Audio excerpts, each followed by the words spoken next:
Anybody here native to Colorado? No?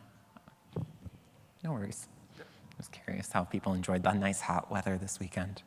I'm enjoying the dryness, honestly. The dryness is nice.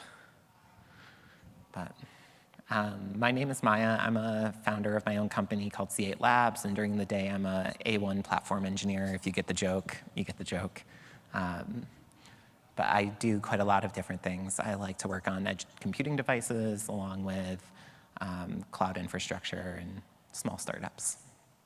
Okay. I'm Josh. I am an open source advocate at Altinity. We do hosting and support for ClickHouse, which we're going to end up talking about quite a bit today. And I know just enough to be dangerous and get myself into trouble. And our lawyers... Oh, am I not turned on? No, oh, there we are. go. Hello. Okay.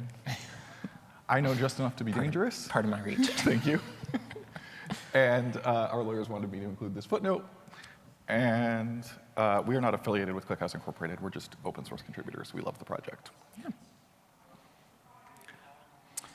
So today we wanted to talk to you about a very specific kind of problem, one that I've seen happen at a number of different companies that exist at a variety of different scales. If you've ever been in the war room, this scene probably looks very familiar. A bunch of different people with different responsibilities asking questions, whether or not you're losing revenue during an incident, how many DDoS attacks you faced in the last few months. Who the heck is the kernel? Who the heck the kernel is, just a whole bunch of different questions pertaining to the business data that you're operating on. Oops, we both did it. Okay, so these seem like when we're trying to answer all of these questions, right, we're looking at all of these disparate systems, but actually there's a lot of overlap in the data that we would use to answer these questions, and then also like how the architecture would work to build a data infrastructure to answer these questions. So that's what we're going to be talking about, is how you can kind of build this unified data architecture that can make it easier to answer all of these questions. But one word of caution, right? Marketing departments are going to try and sell you the new shiny thing, right? The new shiny solution to all of your problems, the new precious. We need to avoid this temptation, right? Because actually, if we step back, sometimes the things that we need, the answer, is in something we've had all along. So I like to talk about logs a lot when I'm up on stage talking. And really, logs are the fundamental building block of everything that we're doing when it comes to analytics and observability and these types of use cases. So that's where we're going to start. And specifically, we're going to talk about wide events. There's been a lot of discussion in the open source ecosystem about wide events, what they are, what they look like, how to use them, so on and so forth. My experience with them has been pretty intermittent, but in this essence, the wide event is a abstract data type. You can think of it like a JSON blob. You pack as much information in there as you want. It provides some standard means of transmission from your application to your actual infrastructure for monitoring your ecosystem, and gives you the ability to aggregate data after the fact rather than pre-aggregating it like some of the solutions that are out there. For some cloud-hosted solutions, this can get really, really expensive. I can't tell you how much previous companies I've worked at have paid for Datadog custom metrics. I can't tell you how many companies have struggled to scale Prometheus, causing it to go into more purpose-driven solutions like Mimir or Thanos or Victoria Metrics, you kind of name it. A big downside to this, though, is it's not necessarily as simple as people make it out to be. There's a lot of issues when it kind of comes to connecting the dots of data pipelines. That being said, there are a few people that are doing it well today. Yeah, if you really just want to pay someone else to solve this problem for you, there's a couple of companies. I love all of these companies, right? PostHog is doing awesome stuff for customer analytics. Honeycomb doing amazing stuff in the observability space. And then Databricks and Snowflake are sort of two great examples of a cloud-based data lakehouse architecture. But one of the similarities between all of these companies is that you have to ship your data to them, which doesn't always work. Sometimes you need to keep the data locally, sometimes you need to own the data, sometimes you need to own the whole stack. So that's what we're going to be talking about today. And with that in mind, there are a few things that you will need to think about as you're building your own unified data analytics stack. We've made some observations about these use cases, right? The three use cases that we're talking about really are security, observability, and business analytics. And So there are some things that are different about these use cases, pretty obviously so, right? The first main difference is the people asking. That's going to be the driver of all of the other differences, right? Which then leads to the different kinds of use cases that we can think about with regards to the different types of stakeholders that fall within the different scopes, right? With business intelligence, we tend to think about C-levels, we tend to think about product managers, business analysts, the people that are gauging whether or not a feature launch was successful. These folks tend to want their data soon. It doesn't need to be right now, but it needs to be within the next few days, right? If the longer we wait to be able to assess a product feature, the longer it takes for us to roll out changes to that feature. And when it comes to retention, a lot of these individuals want data stored for years, right? You want to be able to do year-over-year analytics for your business. You want to see how growth has changed over that long period of time. I know companies that have gone back several years. On the observability front, where we see more DevOps, SRE folks, that's information we need now, right? If something's broken in production, that's something that we need to be able to get in, debug live on the fly, and be able to investigate to see what's going on within our ecosystem. Yeah. Sorry, go ahead. I was just going to say, I mean, I was just at a B-Sides conference, right, and talking about observability there, and I think security and observability needs can sometimes be at odds with one another. Yeah, security wants you to be able to not store data as long. They want to be able to lock down permissions around that data. They do need some of that historical record for being able to track things like incidents going on from years past. And then when it comes to kind of the tooling across the board here, security uses kind of a mix of anything that's available along with a number of homegrown solutions. Our observability folks tend to use things like Datadog, Grafana, systems that are meant to instrument and monitor your ecosystem. And then your BI and your execs are looking at things like Tableau and HubSpot, where your customer data is actually stored. So despite these differences, right, these use cases, as is kind of the thesis of our talk, are actually somewhat overlapping, especially when it comes to the challenges that you're faced when building these architectures, right? So the first shared challenge is the size of the data. This is really a driving challenge. When Altinity was founded about 7 years ago, Altinity is a database hosting company, right? So about 7 years ago, our largest customers had in the order of about 50 petabytes of data across their entire data lake or data warehouse with us. As these use cases have driven data sizes, right, especially with the LLM monitoring and observability use case, we now have customers who are ingesting 2 petabytes of data per hour.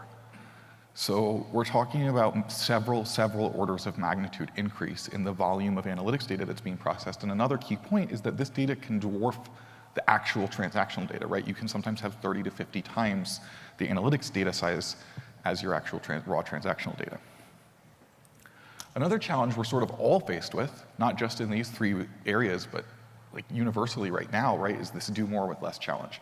Whether this is coming from corporate cost-cutting mandates or because you're a scrappy, bootstrapped startup, right? But anytime that we can leverage our tools and achieve more with spending less, using the same tool for more things, that's usually going to be beneficial. And this leads us to the need to adapt to change. Adapting to change is one of the things that startups are rather good at, right? You're usually dealing with constant influxes of requirements. Larger companies, as they tend to scale, they get more rigid in their process. Adapting to change becomes a lot harder. But in those early days of company formation, being able to adapt to the needs of your product is very essential. Having key metrics that you can report to your investors, to your relevant stakeholders, all super critical for driving future rounds of funding, for driving future rounds of success.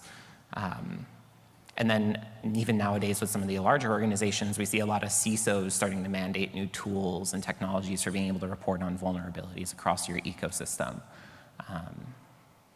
So yeah, lots of adapting to change in industry. In a large organization, right, you might have a merger or acquisition that leads you to need to integrate new things as well. Or your entire vertical gets shut down, or like like you were saying, a company gets acquired, right? There's a whole bunch of different slews that come in. And being able to drop into a new ecosystem with the similar monitoring capabilities is really essential. Yeah, definitely. Which brings us to kind of like the overlapping requirements. I've done a few blog posts on this myself. The first big thing that we like to see is being able to do ad hoc analysis. It's essential for kind of driving that investigative loop. Whether you're new to a company or you're established, you want to start being able to query information, get a sense for how that information looks and actually behaves, and then be able to take those ad hoc queries and turn them into things like dashboards and alerts. While not super great on the end user's perspective, it does provide us a mean to get high-level insight into an ecosystem of software that maybe we're more or less familiar with. We can see different performance characteristics. We can see whether or not they're exceeding error budgets. You kind of name it. And alerting is really essential from every aspect, because security wants to know something like, hey, are we getting actively attacked right now? Observability teams want to know whether or not something broke in production after the last release. And then even your business intelligence folks want to know when you reach a certain metric, right? Like the number of daily active users have been above a certain threshold for that month. Yeah. So sort of thinking about the investigative loop, it's starting with this ad hoc analysis and then leading to dashboards and alerting. All of these things really are just questions that we're asking, right? We're asking questions about our system in the ad hoc analysis. We're finding the answers to those questions interesting or useful, so we're saving them to a dashboard so that we can share them with other people or compare them to other things, or we're saving them to an alert so that we can be notified of irregularities. But it's just questions and answers. A common theme in all of these questions, I went the wrong direction, is that the questions have one or more time components to them, right? They're always going to be oriented around time. Yeah, the time-based elements are kind of prevalent when you look at things like, say, for the business intelligence side of things, we want to achieve 50% market share over the next year, right? You want to time box that to within 1 year, query data within that. Maybe you have some theoretical upper bound based on conversations with investors. From the operations side of things, you can think about more of your SRE metrics. We want to maintain 99.9% availability during business hours. That's also time-bound and fixated within a specific window. And then even the security folks, right? Like they want to be able to resolve incidents within 30 minutes of the initial event being reported. And so those, again, require time basing your windows when you're querying for information. Yeah, so if we think about this, right, getting back to the point of this talk, these use cases, these questions actually have more overlap than differences, right? And the data that we would query to answer some of these questions and the ways that we would query that data kind of all overlaps. So maybe there's a way that we can build this kind of unified architecture that can answer all of these questions through one system. And that's what we're going to show you with a short little demo and then some discussion on the architecture and how you might scale this to your organization. But before we dive into the technical solutions, a point worth making is that this is not just a technical challenge. At the end of the day, especially at a large organization, this is going to be a people challenge. And part of the challenge that you're going to face is going to be getting everybody at least working towards the same goal, even if they're not always speaking the same language or right, speaking about the same tactics. So you want to have a fellowship, even if at some point you are shooting arrows at each other. Or everything falls apart after the beginning of the movie. But that's the dream, right? So what do we think about when we think about the solution, right? Like the big thing that we are looking for is something that's real-time-ish, right? Like I said, in a lot of these cases, we want information as soon as we can have it, but we don't necessarily need it in the immediacy of right now. We want to be able to have a single pane of glass to reference this information. I've seen too many engineers start at companies and be like, which system do I ask about this piece of information? They spend days trudging through one system only to not find the piece that they want there. Then they're told about another data system that they have to go and collect information from. It's a bit of a nightmare when you have to consult a bunch of different sources of truth. We wanted the process to be iterative and extensible, right? Start small and then be able to add additional layers of refinement and enrichment later on, and be able to plug into additional tools and technologies as needed, but we just wanted that bare minimum footprint. And then we also wanted the ability to derive higher level metrics. A lot of the aggregations that we saw in previous solutions were things that we could derive after the fact with more comprehensive data. Then you're not taking averages of averages or trying to compute things based on some rate function that you're unsure of how it performs. And the one other one I would call out on this one that I'm rather opinionated about is the SQL support. I know it's probably one that gets a lot of flack, but something I've seen at a variety of companies, whether you're a startup or a big company, or a big enterprise organization is that pretty much everyone, regardless of technical expertise or not, has experience with some SQL. Marketing, your sales team, they know typically how to query some information in the SQL system, and so being able to have a system that supports that out of box is really important. Yeah, I'm biased, but I'm a big fan of SQL. I do think there's a strong argument to be made for using the tools that you're already familiar with and that the people on your team are already familiar with. Also hard to argue with 51 years of history at this point, so yeah. Yeah, cool. So the tech stack. I think you're probably going to take on to this one. Yeah, so this is kind of a slide that I use a lot when I'm talking about observability, but this tech stack for what we're talking about today would look very, very similar, right? We're going to have agents. In the cases of observability, these are node or cluster agents and like OpenTelemetry SDKs in our applications. But in the case of security monitoring, these might be device agents or user agents, right? And in the case of business analytics, actually, you can be using the same tooling that you're using for observability, just adding additional metadata. Then you're going to need some kind of pipeline, right? We're going to be talking about that. OpenTelemetry Collector is great for this. There are other alternatives that we'll mention. And that pipeline is going to handle gathering all of that data and funneling it to your single unified backend, which is kind of the architecture that we're going to be presenting. That backend is probably going to have some kind of gateway because typically most databases don't like to have a million open connections from all of your various agents. So you're going to have some gateway that manages the access and gives you a single place to write all of your data.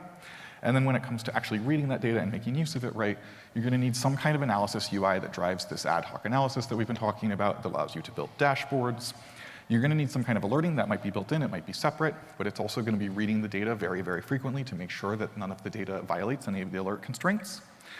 And then this dotted dashed line is kind of aspirational, but the aspiration would be that you could have something from your analysis UI feeding back into the configuration of your processing pipeline, maybe with like op-amp is a really exciting protocol that would make this possible. Getting more specific.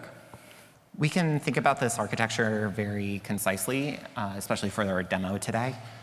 We've got a single OpenTel collector, which can be horizontally scaled, sending data into a ClickHouse instance. For those unfamiliar, ClickHouse is a data warehouse technology. I really like it. It follows a tool that I've used in the past and has support for S3 data retention as well. So when I'm running a startup in the cloud, I'm not thinking about how big my local disks are because all of my analytics are in an S3 bucket somewhere. And then I'm using a Grafana instance to query all the information because, again, I wanted that single pane of glass experience while also being able to have the ability to manage alerts later on. I think Grafana's got its kind of like own fun foothold right now, but it will be really interesting to see how the next couple of years shape out. And with that, let's go into a demo. I didn't actually move the demo over to the other screen.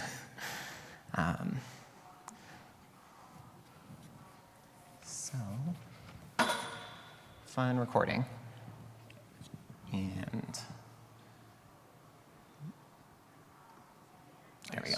All right, so very simply, we wanted to show that the stack is relatively small. I wanted to mock out S3 to be able to show that the data gets backed out there, so we use min.io as a simple instance.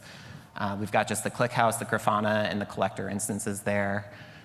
When I pop over into my local instance, there's a whole bunch of dashboards already available from the ClickHouse connection. I can go dive into the cluster analytics. I can see how my cluster is actually performing, where there are hangups. For instance, I think this was like about a month ago, I was running into an issue with LSM tree merges.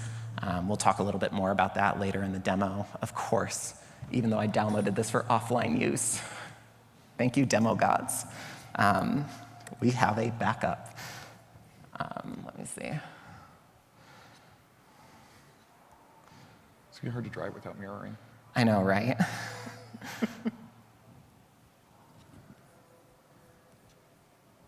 And I think it was this one. That looks right.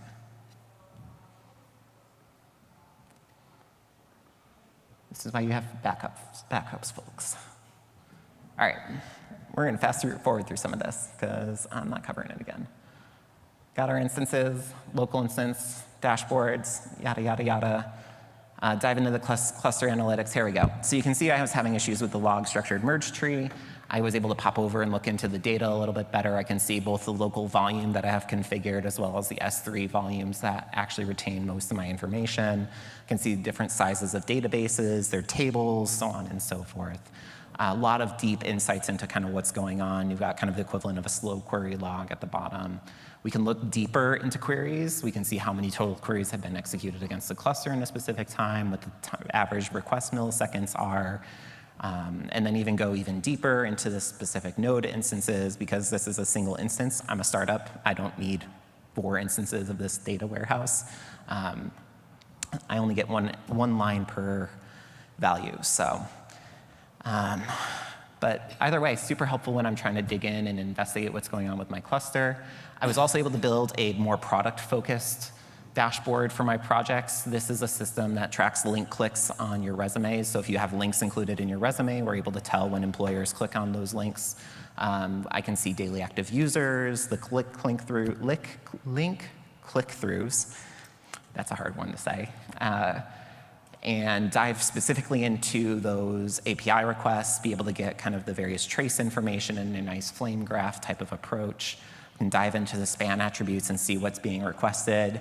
I'll actually show that here in a bit in terms of how we address some security use cases in terms of requests that are being made that are resulting in errors. But really giving me deep insights into not just the performance of the product, but also the product-driven metrics that my product managers care about. I will say queries get a little complex in the ClickHouse world, but you can see here I just did bucketed by times. This is the same query that's actually used for link clicks, but you can see that there's some sporadic traffic in there. And what I found at one point when I was digging into this is that there was a bot out there that was scraping for well-known configs, so looking for things like your environment configuration files. And in this case, this is the number of requests for like an SFTP JSON file that might help you upload and publish a website to a public domain.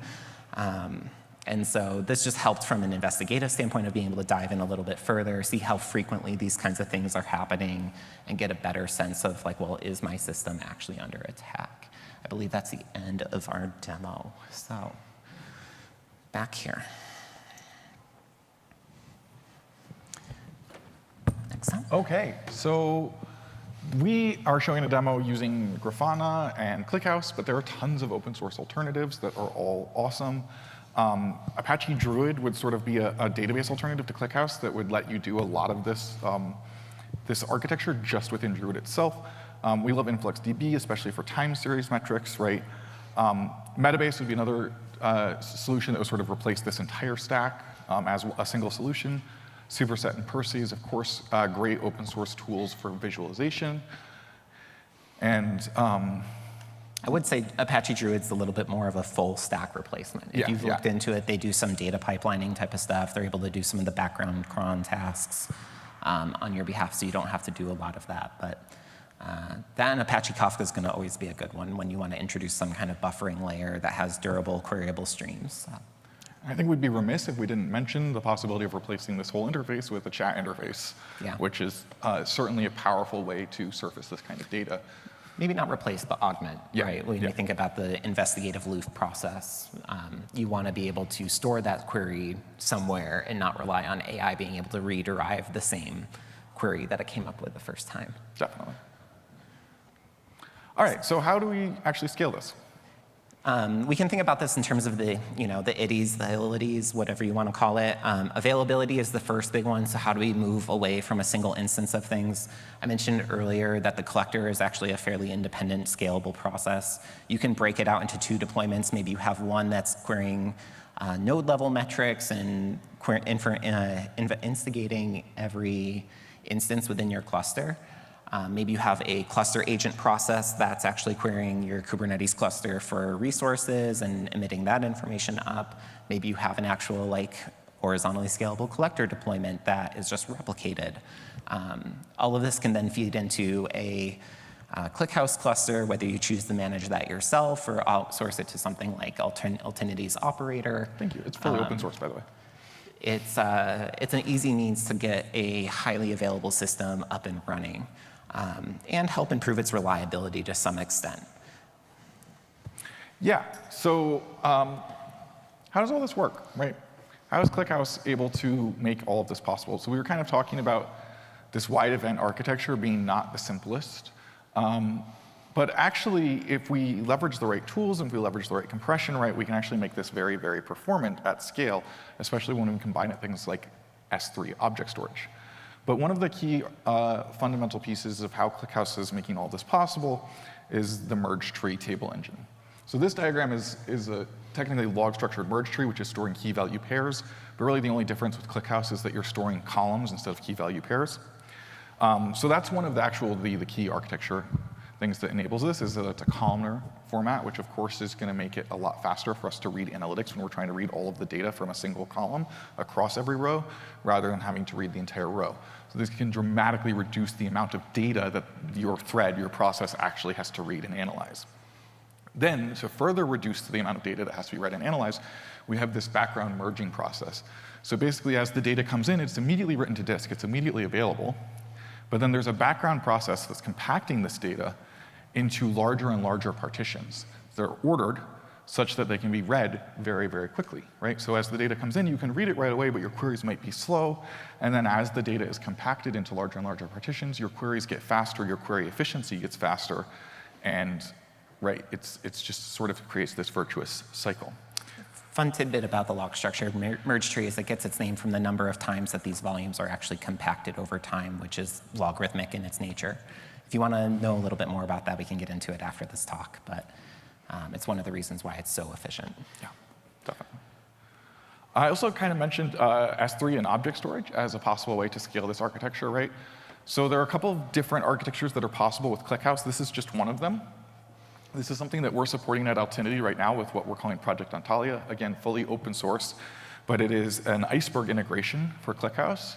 So Iceberg is a catalog technology. Essentially, it keeps metadata information about where the actual data files, which are Parquet files, are stored on S3. And so by integrating with Iceberg, we can even further reduce the amount of data that the ClickHouse process has to read in order to respond to a query.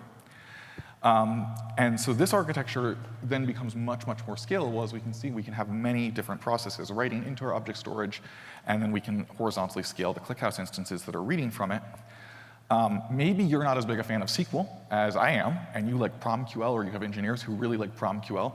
So you could have some kind of like proxy service. It's possible to actually run Prometheus as a sub-process here and have it translate PromQL queries into SQL queries that can then be answered by ClickHouse. That would enable you to use Grafana, or if you wanted to swap out Grafana with something like Purses, which only has a PromQL connection, doesn't have a SQL connection yet, then you could do that. Right? So there are a lot of possible ways that we could think about this architecture and scale it. And we're really, really excited for the Iceberg and Parquet integration in particular. And I think that does a really good job touching up on like how do we deal with durability within the system, right? Both the log-structured merge tree as well as these Parquet files providing us durable means of storing our analytics data and being able to reference them at a future point in time. And that kind of brings me even back to like the discoverability element. I touched on this very briefly earlier of kind of how essential this is to a process, right? Like I can't tell you the number of companies I joined where I just cannot find the information that I'm looking for. And so being able to have this information siloed makes the discoverability process, both for your engineering staff and non-engineering staff, much, much better. You can do the ad hoc analyses, you can save them all, and even start to look at integrating something like AI, which is something that I've been doing in the last few months in terms of like playing around with kind of the next steps for this project. And so, what's next? Self-service is really key, right? So I showed how easy it is to be able to just take a few containers, get them up and running in Docker, get things going without any overhead. Being able to tie into like existing sources and tools is essentials. Something I didn't show in the demo was that the Grafana instance I had deployed wasn't just connected to the ClickHouse instance, but it was also connected to my production databases. So I was able to get in and actually start to query the ecosystem there. When it comes to the dashboards that are being used in the ecosystem, we wanted to be able to leverage pre-built templates out of box, being able to drop in, an error budget graph and a request latency graph without needing to do too much overhead or too much lifting for new processes or new services. Similarly, we wanted alert templates, right? Like, I don't want to write the same query over and over and over again and want to be able to it's important to re-leverage. provide a paved path. Right, just to be able to get anybody onboarded. I'm going to skip the AI bullet point because I think I've harped on it enough. But all right, so we're just going to have some final thoughts, and then we'll have, I think, quite a few minutes left for questions. Yeah.